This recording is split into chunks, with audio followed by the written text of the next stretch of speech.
Welcome to the Great Detectives of Old Time Radio. From Boise, Idaho, this is your host, Adam Graham. If you have a comment, email it to me, box13@greatdetectives.net. Follow us on Twitter at Radio Detectives, and become one of our friends on Facebook, facebook.com/Radio Detectives. I do want to encourage you to check out our other series. Right now, we're doing The Amazing World of Radio with a great espionage series, Top Secret. However, you can also go back and check through all of the programs we've done, including our tributes to Jack Webb and Kirk Douglas and Julie Bennett, as well as our baseball series. And then we have the Summer of Angela Lansbury. So much stuff we've done over there. Just check it out at amazing.greatdetectives.net. And then there's our World War II podcast, the war.greatdetectives.net, and the video theater, public domain video theater, videotheater.greatdetectives.net. And we'll even be playing some Dick Tracy movies on public domain video theater, so be sure to look out for that. Well, we are going to get into Dick Tracy. Dick Tracy debuted as a comic strip by Chester Gould in 1931 and became one of the most famous comic strips of the era and for decades to come. When you talk about adventure strips, shorthand for that, in so many different contexts, people will talk about Dick Tracy. That is a recurring theme. Have you read Dick Tracy? You'll hear it in so many different programs that were made at the time, and movies as well. And you also see it in movies and television shows that are set, say, in the 1940s or 50s. It was such a huge national phenomenon. 3 years into the strip's existence, it came to radio in 1934 over the New England NBC network before coming to CBS on a nationwide basis in 1935, and then switching over to Mutual till 1937, and then was picked up by NBC for 1938, and would stay there till 1942. During the NBC years, it featured Ned Weaver in the role of Tracy. He's an important actor, and we will talk more about him next week. But this was a serialized drama, and it was targeted towards younger audiences. But this actually ranked pretty high among adults in terms of their favorite programs in 1938. So we're going to go to 1938, February 8th and February 9th for 2 episodes of Dick Tracy. The first one is Black Pearl of Osiris.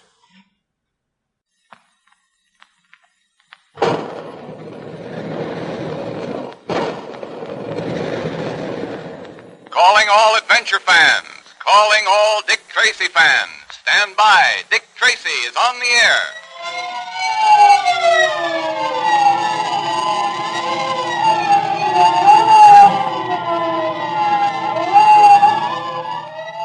The makers of Quaker Puffed Wheat and Quaker Puffed Rice, the 2 tempting, delicious, nourishing cereals that are shot from guns, now bring you another thrilling Dick Tracy detective adventure.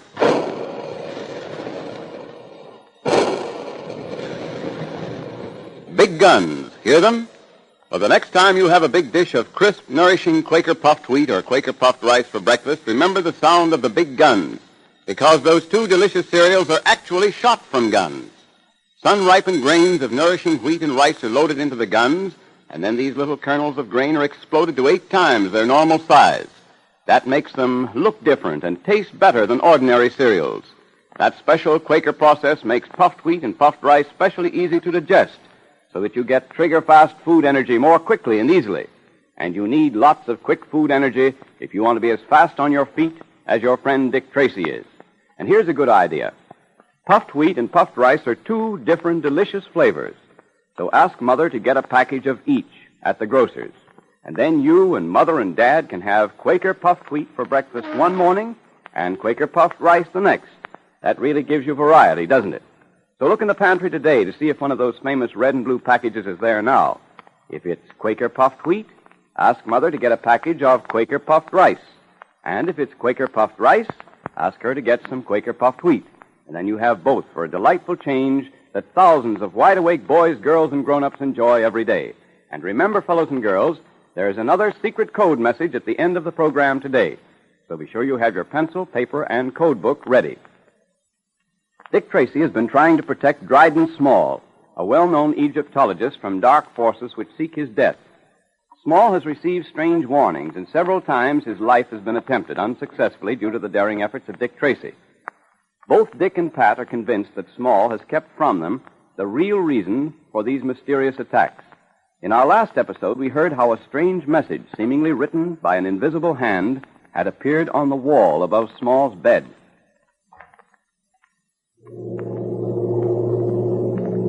Let's see what the invisible hand is writing. Your hour is at hand. Your end is near. The black pearl of Osiris must shine again. Yes, and look there on the floor. It's another scarab, Tracy. Another scarab. Yes, so I see. Another symbol of death and destruction. Why don't you do something? But it's no use. You can't fight the supernatural. They told me there was a curse upon the tomb of Tutankhamun. I should never have gone into it. All the others who have been in it have come to sudden death. Oh, stop it, Small. There's nothing supernatural here. I know, but Dick, the writing on the wall, we saw the message being written. Yes, and now look, it's beginning to fade. Ghost writing, that's what it is. The handwriting of a ghost. Oh, come, Small, pull yourself together. This isn't the work of a ghost. The man with the yellow face, whoever he may be, paid a visit to this cabin in our absence. How do you know he was here? Why, it's simple enough. The scarab on the floor, he left it there. The handwriting on the wall, he put it there. No. He might have put the scarab there, but the handwriting, that couldn't have been done by anybody human. We saw the message being written, and there was no one here. Of course there wasn't. The message was written before we got here. We saw it when we turned on the bed lamp. I don't get it, Dick. Pat, put your hand over that lamp, about 6 inches away. All right. I've got it there now. What do you feel? Nothing but heat. Ah, precisely. Heat. The heat from the lamp. Do you recall ever having used heat in connection with invisible messages before, Pat? Oh, why, sure. Say, I get it. This message was written in invisible ink and couldn't be seen until the heat of the lamp brought it out on the wall. Go to the head of the class, Pat. That's exactly what happened here. The man with the yellow face wrote his message in invisible ink. Small came in, turned on the lamp, and in half an hour or so, the heat from the lamp brought the message out. There's your supernatural for you, Mr. Small. You make it sound simple. It is simple. The rest of this case were as simple as that handwriting. We'd have no problem. But it's not simple, Small, because you choose to make it difficult. I choose to make it difficult? Yes. You refuse to tell us all you know about this. You refuse to tell us what we've got to know if we're to protect you against the man with the yellow face. There's a definite reason why you're being followed. There's a definite reason for these attempts on your life, such as the one in the dining salon tonight. There's some reason for these scarabs and that message on the wall. Now, what is it? I'm sorry, but I don't know any more than I've told you. And I've told you once, and I'll tell you again, that you're not being entirely truthful. Now, look here. I want you to tell me the meaning of that message about the black pearl of Osiris. Yeah, that was a queer one. What is the black pearl of Osiris anyway, Dick? I don't know about the black pearl, Pat. I do know, however, that Osiris was a god worshipped by the ancient Egyptians, and that even today there are certain secret societies which still worship him. Your knowledge of Egyptian history is remarkable, Tracy. Well, unfortunately, I don't know quite enough. But you know what I want to know, Small. What is the black pearl of Osiris? I demand an answer. I don't know, Tracy. I swear it. If I knew, don't you think I'd tell you? I feel rather faint. I wonder if one of you would mind going up on deck with me, just for a little while. Well, I had a date with her. All right, Pat, you'll have to forget your date. I've got to see the captain at once. You'll have to stay with Small. Keep close to him on deck, and don't let him out of your sight. Okay. I hope I get a chance to explain to that girl that I didn't mean to disappoint her.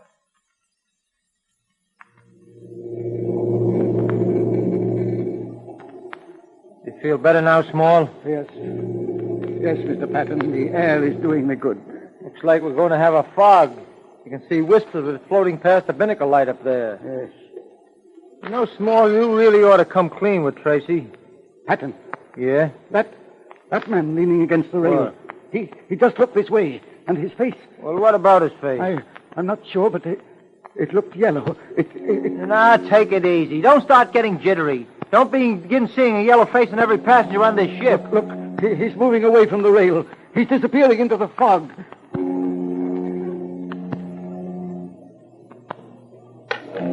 Look, what was that? Something dropped at our feet. Yeah, I heard it. Let me see. Hey, here it is. What? Why, say, it looks like a scarab. A scarab? Patton, it's another warning. That was the man with the yellow face. Yeah, we'd better get down and get to your cabin. I'll get in touch with Tracy. No. Not back to the cabin. I'm afraid to go there.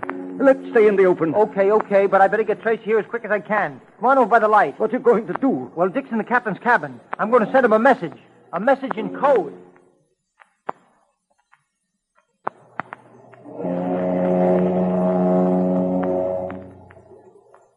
Well, come in, Mr. Tracy. Glad to see you. How are you, Captain? Worried, Tracy. Very much worried. I'm glad you're here. I don't like the things that have been happening on this ship of mine. Well, I'm sorry about the need for searching the ship, but you must understand, Captain, that at any moment one of your passengers may be, well, put out of the way. That isn't what I referred to, Tracy. There are other things that are wrong. Such as? Well, have you heard about what's been going on down in the hold? The hold? Mm-hmm. Oh, no. What's happened down there? One of the crew, a fellow named Weeks, was found about an hour ago, totally unconscious. Unconscious? Yes, lying in the door of the storage room. Not a strong fellow. As a matter of fact, he has a weak heart. That's why we have him down there. All he does is check the books and little odd jobs like that, you know. Yes, but what made him unconscious? Well, according to his story, Tracy, as he was approaching the storage room, he noticed the door was open, which was unusual. As he began to investigate, he suddenly saw, standing in the doorway itself, a strange-looking figure. The next thing he remembers, he was lying on a cot. The ship's doctor was working over him. Huh. He's not given to seeing things, is he? I don't think so. He's a stable, dependable fellow. At any rate, he's never seen things before. Well, in that case, I don't think it'd be a bad idea to investigate that storage room. Now, about the search for the man with the yellow face, Captain. Yes, I wanted to talk to you about that, Tracy. We don't seem to be making much progress. Matter of fact, Tracy, we're not making any progress at all. Yes, I was afraid of that. Oh, excuse me. Come in. There's a message for Mr. Tracy, sir. Oh, give it here. Where did you get this? It was given to me by a gentleman down on deck A, sir. Thank you.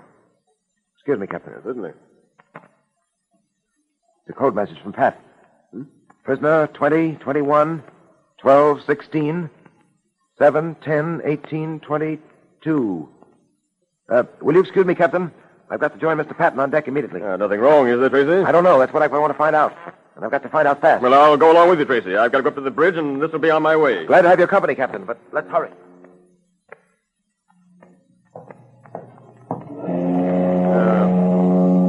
We can take this companionway here, Tracy. It leads down to deck A. Fine.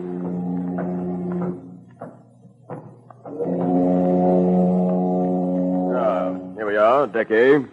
I don't see Mr. Patton, do you? No, but this fog is getting thicker. He may be down at the other end. Come on. Well, I'll leave you here, Tracy. Man overboard! Man overboard! Where? Man overboard, Tracy. Get down there as fast as you can. I'll see to ordering the boats over the side. Right. Man overboard! Man overboard! Hey, you there. Where is he? Oh, there. This Dick. Man overboard! Man overboard! Man overboard! Small. Dryden Small. What's happened here? The man with the yellow face. Patton's fought with him. Yes. What happened? Overboard. Patton was thrown overboard. What? Pat overboard? Wait, Tracy, what are you doing? Why are you taking off your coat? What do you think? I'm going after Pat. Stop! Don't! Another man overboard! Another! Fool, Tracy, they'll both be drowned. Patton and Tracy, too. Will Dick save Pat, or has the detective's friend been swallowed up by the black waters in the night? Dick will save him if anyone can. But now the makers of Quaker Puffed Wheat and Quaker Puffed Rice, those two popular, delicious, quick energy-giving cereals that are shot from guns, invite you to attend another meeting of the Dick Tracy Secret Service Patrol. Here comes Dick Tracy, Jr. now.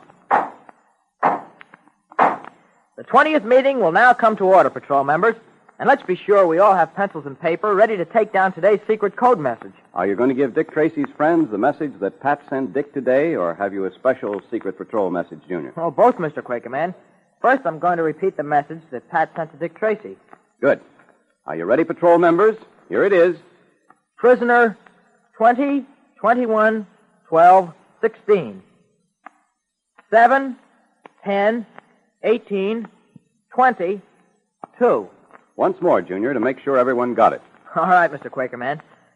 It's prisoner 20, 21, 12, 16, 7, 10, 18, 20, 2. Fine. And now what's the special patrol message, Junior? Here it is. Are you all ready? It's Buffalo.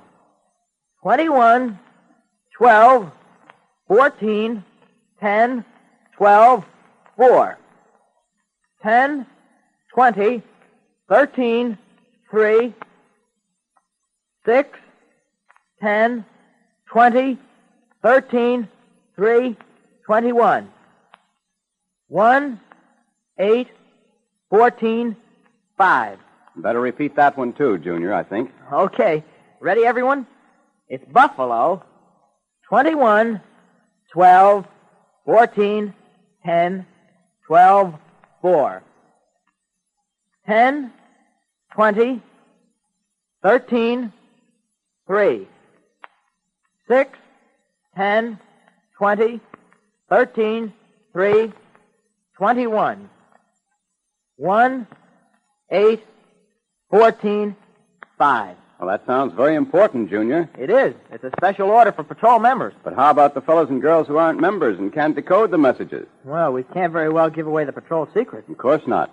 I can't imagine any real wide-awake boy or girl not joining, can you? Not unless they don't know how to join on the Dick Tracy Secret Service Patrol. So maybe you better tell them, just in case there's some fellows and girls listening in for the first time. Good idea. Well, here's how you can join the patrol and get the secret code, the patrol pledge, and the membership badge so you don't miss any of the fun. Just tear the tops off 2 packages of Quaker puffed wheat or Quaker puffed rice, or one of each. Put them in an envelope with your name and address printed on a plain piece of paper and mail them to Dick Tracy, Box L, Chicago. Then you get in on all the secret detective activities, too. And Dick Tracy sends you a secret code book, a patrol pledge, and a special badge, all free. Tell Mother how those nourishing, delicious cereals are shot from guns to make them specially easy to digest. So ask her to get you some Quaker puffed wheat or Quaker puffed rice at the grocer's.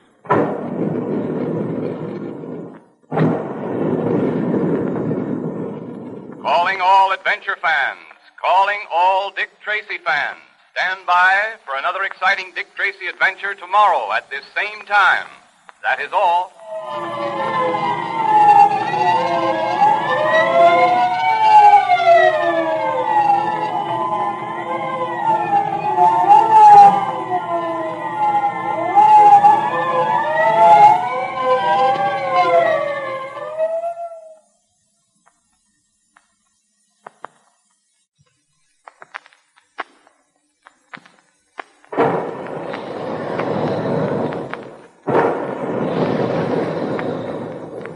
All adventure fans, calling all Dick Tracy fans. Stand by. Dick Tracy is on the air.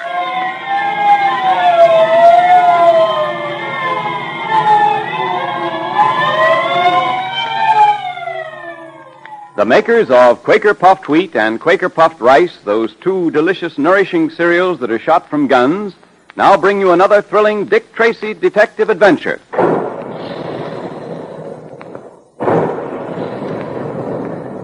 And there go the big guns, reminding us all that puffed wheat and puffed rice actually are shot from guns right in the Quaker plant. Nourishing grains of sun-ripened wheat and rice are loaded into the guns, and then they're exploded to 8 times their normal size.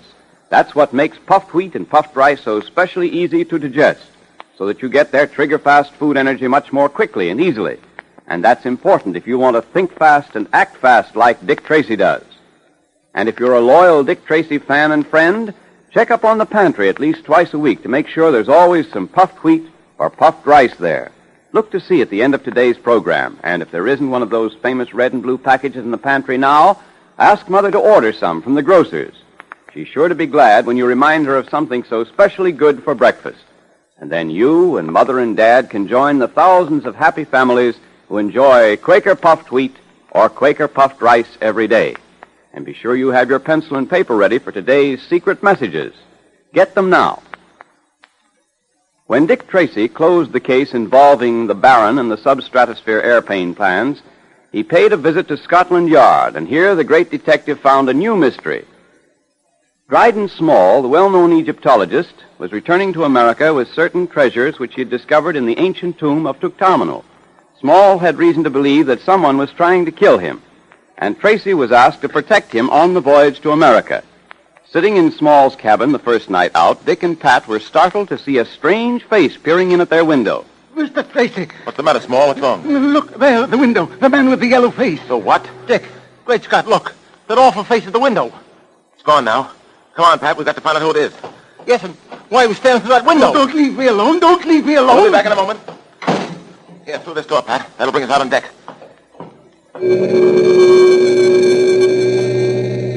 I don't see anyone. No, neither do I. We'd probably waste our time if we tried to find out who it was now. It's got too much of a head start, and it's too dark to recognize anyone. Come on, we might as well get back to the cabin. There are a few questions I want to ask Dryden Small. You know, Dick, there's something about that tomb digger Robert that I don't like. We're here to protect him, not to make a friend of him, Pat. What I want to know is why he was so secretive. He hasn't told us the whole story by any means, Pat. What's your theory, Dick? What do you think he's trying to conceal? Well, I'm not sure. But I think perhaps he stole something from Tutankhamun's tomb, something which might be considered very sacred. And those who consider it so are trying to get it back. That's only a wild guess. Well, it doesn't sound so wild to me. Well, Mr. Small, we couldn't find a trace of your friend with the yellow face. Mr. Tracy, I must say I'm surprised. You promised me protection, and then you run off and leave me alone. Why, I might have been murdered. Oh, nonsense. We were nearby. Nothing could have happened to you. I wish you wouldn't treat this so lightly. You may not realize it, Mr. Tracy, but I'm in very serious danger. I don't treat any of my obligations lightly, Mr. Small. I tell you, the people who are after me are very clever. Not only that, but they have at their command all the forces of evil and black magic. Oh, so it's black magic now, is Yes, it? black magic and worse, perhaps. A curse has been set on me. I know it. I feel it. I'll never escape from it. Never. Small, precisely what are you taking back to the States with you? Not a great deal. Some ancient pots and utensils used by the pharaohs, a fragment of the Great Seal, and also the mummy of Tutankhamun's second son. The mummy is stored in the hold of the ship, isn't it? Yes, yes. And what else are you bringing back with you? Nothing but those things I told you about. Are you sure of that? You don't believe me, do you? To put it bluntly and briefly, no. You think I'm holding back something from you, eh? Well, I'm not. I'm not, you hear? I've told you everything. I don't know why they want to get me any more than you do. But I know they're after me, and you've got to help me. I'm not so sure of that. I'm not so sure that I'm not going to rid myself completely of all responsibility in this case. What? What do you mean? I'll take the trouble to explain for the last time. When you go to a detective and ask his protection, you've got to tell that detective just what you're afraid of and what he's got to protect you against. Now, Mr. Small, don't withhold any information from me, because in this case, too, it may mean the difference between life and death. I've told you everything. I swear it. Who is the man in the yellow face? I don't know. I don't know any more about him than you do. From the way you spoke of him, you've seen him before. The man with the yellow face, you said. Do you know him, Small? Have you seen him before? Yes, I have. You were right all the time, Dick. He was holding something back. Where did you see him before? Several times in Cairo, and once in London. I don't understand it. I'm not sure I know how to explain it. But it seems I saw him every time I received one of those scarabs. Those scarabs which mean death and destruction for those who receive them. The only time I saw him in London was at the theater. The usher handed me a program as I came in. When I opened it, there, folded in between its leaves, was one of the scarabs. At that very moment, I happened to look up at the boxes, and looking down at me was the man with the yellow face. What else do you know of the man with the yellow face? That's all. I don't believe you, Mr. Small. You know who he is, and you know what he wants. I tell you... Now, let me warn you once again. If anything happens to you, you'll have only yourself to blame. Because when you had the chance, you wouldn't tell us everything you know. And now, shall we go down to dinner?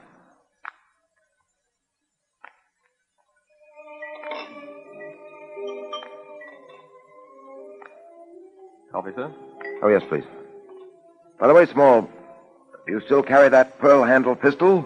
Yes, and I shall never part with it. If you ask me, it's much too dainty to be any good. I'm afraid it isn't very much to depend on. This pearl-handled revolver has been with me a long time, Mr. Tracy. I intend to hold on to it. Hello. The lights have gone out. Dynamo must have failed or something. Certainly pitch black in here. Tracy! Tracy! In the name of heaven! Small, where are you? He's struggling with someone. Help, Tracy, help! If I could get my hands on whoever it is that... Ah, got him. Give me a hand here, Pat. It's so dark, can't see a thing. I've got hold of someone. Well- Can't see who it is. There go the lights. They're on again. Small. Why, I was holding you all the Well, time. who do you think you were holding? Well, all I could do in the dark was to reach out and grab. My throat, it hurts. Someone tried to choke me. Yes, there are marks in your throat, all right. Grabbing hold of me did one thing anyway. It scared him off. Yes, Small. This time he was scared off. I wonder if I'll always get to you in time. I can't protect you from something that's nameless, you know. Something you won't tell us about. I've told you everything. Now, look here, Small. Tonight, you had an example of what might happen. And apparently you're still unconvinced that telling me everything you know is the only sensible thing to do. Now, for the last time, will you talk up? Well, how about it? I've told you the whole truth. Very well. I've done my duty. I've warned you.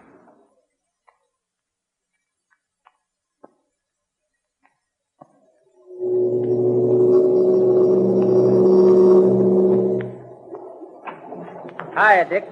Oh, hello, Pat. Where you been? Walking about on deck? Yeah. Isn't it a beautiful night? Yes, I suppose it is. Hey, met a girl strolling about on deck. Miss Foster, her name is. Oh, boy, what a girl. She's swell platinum hair and... Say, what's the matter with you? Huh? Oh, nothing. You got something on your mind. Yes, Pat. And his name is Dryden Small. Where is our friend Small? Or should I say our small friend? In there. Asleep? Reading in bed, I think. Pat, I'm more than ever convinced that he's keeping something from us. Hey, Dick, maybe the guy's on the level. Maybe we're just imagining things. Maybe someone is trying to get hold of some of the things he took from Tutankhamun's tomb. Small says they're very valuable. They're valuable, all right. And that's one part of his story, I believe. But whatever the man with the yellow face is after, is more than just a few trinkets taken from Tutankhamun's tomb. Well, I wouldn't spend too much time worrying about it. Our job is to see that Dryden Small reaches America safely. Once he puts foot on American soil, our job is done. No, Pat. I'm afraid it isn't as simple as all that. Well, why do you say that, Dick? I've been telling Dryden Small that unless he tells me everything, I'm going to give up all responsibility for his safety. Of course, I'm not going to do that. Either while he's on this boat or after he lands. But if he doesn't cooperate, why should you bother with him? I've got to stay with Dryden Small until I'm sure that he's out of harm's way. We've had to protect uncooperative people before. You know, Dick, there's something about this whole business that gives me the creeps. Oh, it's not as bad as all that, Pat. When we were chasing Max Gold or the Baron, we had something we could get our hands on. But what have we got here? Nothing but a face seen at the window. A figure that strikes in the dark. Yeah, Dick, I don't like it. Well, I'm not exactly delighted myself, Pat. But we policemen have to learn one thing. Not to turn away when there's an unpleasant job to do. Doing the things we like to do is simple. Doing the things we don't like to do that proves whether or not we're men, capable of holding down a man-sized job. I guess you're right as usual. And I'm glad you jacked me up. Oh, look, Dick. It's my turn to sit up with Small tonight, but I was thinking that maybe... Yes, Pat? Well, you know, the girl I met on deck, Miss Foster, I said I'd meet her in the ballroom for a few dances at 10:30, and, well, I sort of wondered if... All right, Pat. Go ahead. How will you get back? Thanks, Dick. I won't be very late. Tracy, Yeah? What is it, Small? come into my bedroom one moment. There's something I want to show you. What's the matter with you, man? Come. He sure looks funny to me, Dick. All right, come along, Pat. In here. Look. The wall above my bed. Holy mackerel, Dick. Look. Someone's writing a message on the wall. Look, it's being written right before our eyes. You see it, too? I thought I was going crazy. It's an invisible hand writing something on the wall. I can't escape it, and you can't help me. This thing is too big for us. It's too powerful. Oh, the saints preserve us. Take it easy, you two. Let's see what the invisible hand is writing. There, it's evidently finished. Yes. And look what it is written. Your hour is at hand. Your end is near. The black pearl of Osiris must shine again. Yes. And look, there on the floor. It's another scarab, Tracy. Another scarab.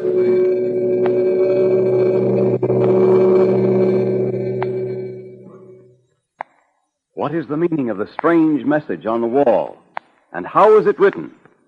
It's a puzzler, all right. But now it's time for the Dick Tracy Secret Service Patrol meeting. The makers of Quaker Puffed Wheat and Quaker Puffed Rice, the specially delicious, nourishing cereals that are shot from guns, invite you to attend. The 19th meeting will now come to order, and today the members of the Dick Tracy Secret Service Patrol congratulate the Boy Scouts of America on their 28th anniversary. Let's all stand at attention, patrol members, as a tribute to that great boys' organization. Boy Scouts of America, we salute you. Fine, Junior. And now, patrol members, have you got a pencil and paper ready for the special secret code message? All right, Junior, let's have the message. Here it is. Prisoner 25-9-3-20-11. 26, 21, 8, 17, 16, 20, 8, 16, 3. 8, 18, 15, 4. Did you get it? I'll repeat it again just to make sure. Ready? It's prisoner 25, 9, 3, 20, 11. 26, 21, 18. 17, 16, 20, 8, 16, 3. 8, 18, 15, 4. Now you can decode that secret message with your Dick Tracy secret code book. And remember what it says, patrol members. It's important. You know, Dick Tracy wants you to be as good as he is at decoding messages. So we're sending you a secret message every day this week. Be sure you have your code book, a pencil, and some paper handy every day when you tune in on Dick Tracy. And listen, if you don't have a code book, join the Dick Tracy Secret Service Patrol now, so you won't miss all the swell secret detective activities and good times. Now, here's all you do to get your secret code book, your patrol pledge, and special badge. Just tear the tops off 2 packages of Quaker Puffed Wheat or Quaker Puffed Rice, or one of each. Be sure it's the top panel that says, 3 wrappings guard its crispness. Then mail the 2 box tops with your name and address to Dick Tracy, Box L, Chicago. And you have the time of your life in the Dick Tracy Secret Service Patrol. So ask Mother to get you some Quaker Puffed Wheat or Quaker Puffed Rice at the grocer's. Remember, they're the 2 delicious, nourishing cereals that are shot from guns to give you trigger-fast food energy.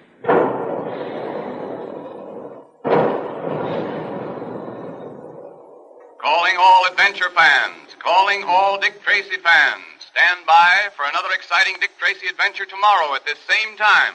That is all.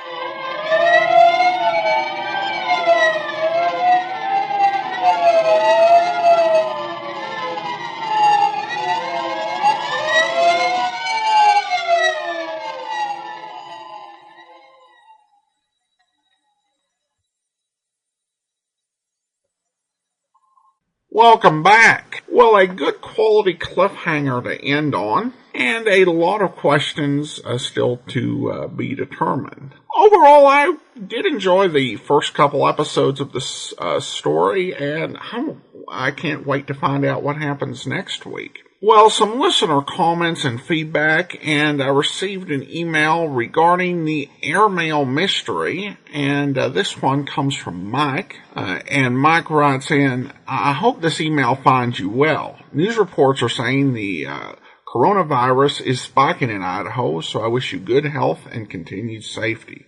Well, thanks so much, Mike, and appreciate your concern. It definitely is a big issue up here, and I've been taking a lot of precautions, and I'm still working from home as far as my day job is concerned. And even though our state is, as of this recording, in phase 4 of reopening, and my county rolled back to phase 3, I haven't changed like a ton of things I was doing when we were officially locked down. So not a big adjustment for me. When we did go on vacation, we actually went to an Airbnb on a piece of property in a rural part of the next county over, and enjoyed the relaxation of not being in an urban setting while this was going on. But I appreciate your note on that point, and we're taking all appropriate precautions out here. Next, he writes about the airmail mysteries. I really enjoyed the airmail mysteries the first time around, and even enjoyed them even more the second time. Both times, though, I was struck by the fact that the lead investigator was a woman, recorded almost 90 years ago when most Americans believed that a woman's place was in the home. Irene Delroy was not only in charge of an airmail investigation, but working for the Department of Justice, no less. I like to imagine young girls in the 1930s huddled around the family radio thinking, I can do this too. Quite a progressive series for the time. Well, thanks for that, Mike. And that definitely does stand out because she, really, was in charge and, would not take nonsense in the end from anyone. And in many ways, it was such an unusual set up for 1932. I don't know how many people actually ever heard it. I would love to have more information on this, where it came from, where it was produced, who wrote it. So many questions. But yeah, I would agree that it was definitely a bit ahead of its time in the way that it portrayed, Irene Delroy. I have a question about missing episodes in general. The last time you aired Airmail Mysteries, I think there were 3 missing episodes. Now there is only 1. How are these missing episodes found? Are they forgotten in a vault somewhere and someone stumbles across them? Are there copyright restrictions? Though this seems unlikely that copyrights would only affect only a few episodes and not the whole series. I hope you can shed some light on this, not just for Airmail Mysteries, but for other series you shared that were also missing episodes. Thanks again for your continued hard work and for contributing to my sanity during these difficult times. All the best. Well, thanks so much, Mike. There were 2 missing episodes the last time we did the Airmail Mysteries. And that one, I think, was a situation where somebody had the episode, and they were just able to bring it in. And a lot of times what we're dealing with missing episodes, copyright's not going to have anything to do with it. One way or another, that's not going to be the, part of it. Essentially with missing episodes, I think you're dealing with a couple of things. You're dealing, in some cases, with material that was actually found and at one point circulating, but has, been forgotten. One example of that, if you ever listened to Pat Novak for Hire, and if you ever got an older set, like a CD with Pat Novak for Hire, and you listen to the last episode of that series, the ending is clipped, and it's really poor sound quality throughout. And that was the episode of Pat Novak that was circulating. But when I was going through the series the second time, I received an email from a listener. And they actually had it on an old cassette that they had gotten, I think, sometime back in the 80s or something like that. And the recording he had was great sound quality, and it was complete. So there are a few lost programs that, because there used to be, just a ton of different companies out there that would, sell old-time radio on cassette or, CD, but mainly cassette in like 70s, 80s, 90s. And they may have had the programs, sold the programs on their mediums, but their catalog, when they went out of business, they didn't sell it to anybody. So those programs fell out of circulation. And then I think you do have a case of some material, honestly, where it doesn't exist anywhere like most people would know about it, but there's some obscure website, and sometimes you just stumble on that and you're able to bring that into wider circulation.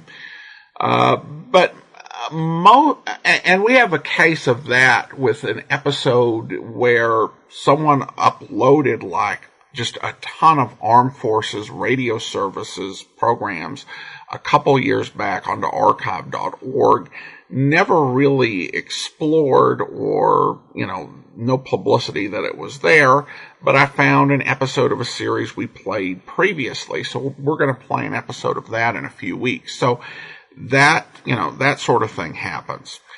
Beyond that, what we're dealing with most of the time with lost episodes is stuff that collectors have, either as like a first generation recording from say a transcription disc that was originally produced for a series. A collector may have acquired, some transcription disc of Dangerous Assignment or The Man Called X, and they may have it in their collection, and until they decide to get rid of it or until they pass and the heir is willing to sell it, it's going to be kind of obscure.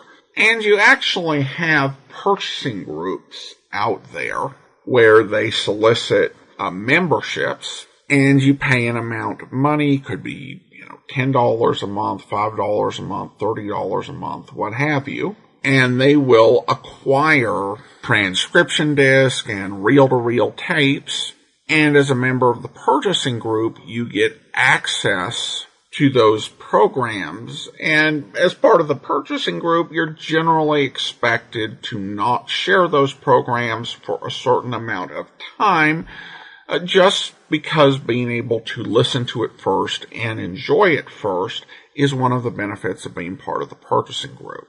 So that's kind of how missing programs are found and how they come into circulation. So at this point, there are still discs of programs that are lost that are out there somewhere, and, we just don't know about them. And the way that the programs became lost is that really, unless you were dealing with a syndicated program like Box 13, they were never intended to be aired after the first time they went on the air or for something like the Armed Forces Radio and Television Service. So there was no attempt to really archive most of this material. And most of what we have has just been acquired by collectors over the years, and with the advent of the internet, so much of that has just, become available on a much wider basis. So thanks so much for the question, Mike. And I also want to go ahead and thank our Patreon supporter of the day. Thank you to Jim, Patreon supporter since January 2019, currently supporting the show at the Detective Sergeant level of $7.14 or more per month. Thanks so much for the support, Jim. And that will do it for today. Join us back here tomorrow for The Man Called X. Next Tuesday, another episode of Dick Tracy. In the meantime, send your comments to Box13 at GreatDetectives.net. Follow us on Twitter at Radio Detectives.